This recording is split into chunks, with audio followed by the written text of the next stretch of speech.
Hello student, आज हम अध्याय 6 जल संसाधन के अंतर्गत सर्वप्रथम वस्तुनिष्ठ प्रश्नों का हल करेंगे। तो देखते हैं जल्दी से वस्तुनिष्ठ प्रश्न। निम्नलिखित में से जल किस प्रकार का संसाधन है? तो यह चक्रीय संसाधन है। चक्रीय मतलब पुनः हमें बार बार प्राप्त होता है वाटर साइकिल के माध्यम से। निम्नलिखित नदियों में से किस देश की नदी सबसे ज़्यादा पुनः पूर्ति योग्य भूमजल संसाधन है? तो गंगा। निम्नलिखित दक्षिण भारतीय राज्यों में से किस राज्य में भूमजल प्रतिशत में इसके कुल भूमजल संभाव्य ज़्यादा है? तो तमिलनाडु। पृथ्वी का लगभग कितने प्रतिशत धरातल पानी से आच्छादित है? मतलब पानी है धरती पर, तो कितना है? 71% पानी है। फिर इसके बाद है भारत के विश्व में कुल धरातलीय क्षेत्र का लगभग कितना प्रतिशत है? तो 10.45% है। नीरू मीरू जल संरक्षण कार्यक्रम भारत के किस राज्य से संचालित है? तो आंध्र प्रदेश। भारत की लगभग कितने प्रतिशत जनसंख्या कृषि पर निर्भर है?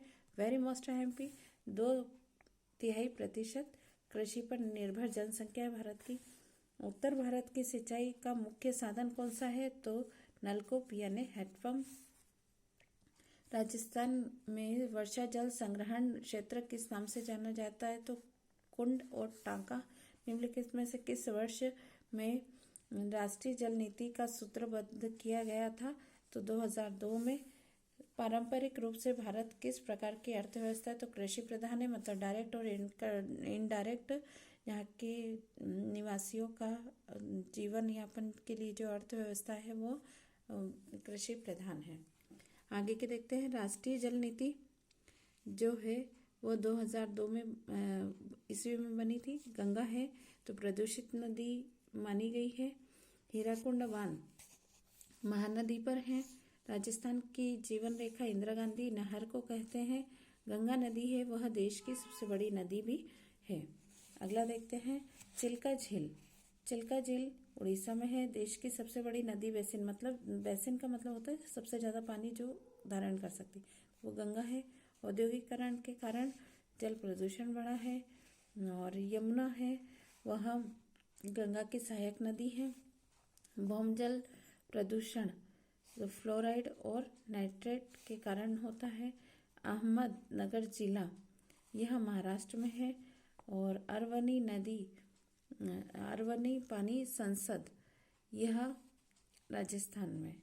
अब देखते हैं आगे। नर्मदा नदी का उद्गम क्षेत्र अमरकंटक है, यह मध्य प्रदेश में है। देश की कुल जनसंख्या का सबसे अधिक उपयोग किस कार्य के लिए होता है? तो कृषि सिंचाई के लिए सबसे ज़्यादा पानी का प्रयोग होता है। वर्षा का जल बहकर नदियों, झीलों और तालाब में चला जाता है, उसे कहते हैं पृष्ठीय जल। मतलब धरातल के ऊपर के जल को पृष्ठीय जल कहा जाता है। जल क्रांति अभियान भारत सरकार द्वारा किस सन में आरंभ किया गया था? तो 2015 और 16 में। किस राज्य में जल संग्रहण संरचना को बनाना आवश्यक कर दिया? तो तमिलनाडु। औद्योगिक सेक्टर की सतह जल का कितना प्रतिशत जल उपयोग में लाया जाता है? तो 2%। वाराणसी शहर किस नदी के किनारे है स्थित है? आईएमपी क्वेश्चन है, गंगा। पंजाब, हरियाणा और पश्चिम उत्तर प्रदेश के निवल बोए गए क्षेत्र का कितना प्रतिशत सिंचाई के अंतर्गत आता है? तो 85%। पर्यावरण सुरक्षा अधिनियम किस सन में पारित किया गया था? तो 1986 में पारित किया गया था। तो यह थे वस्तुनिष्ठ प्रश्न।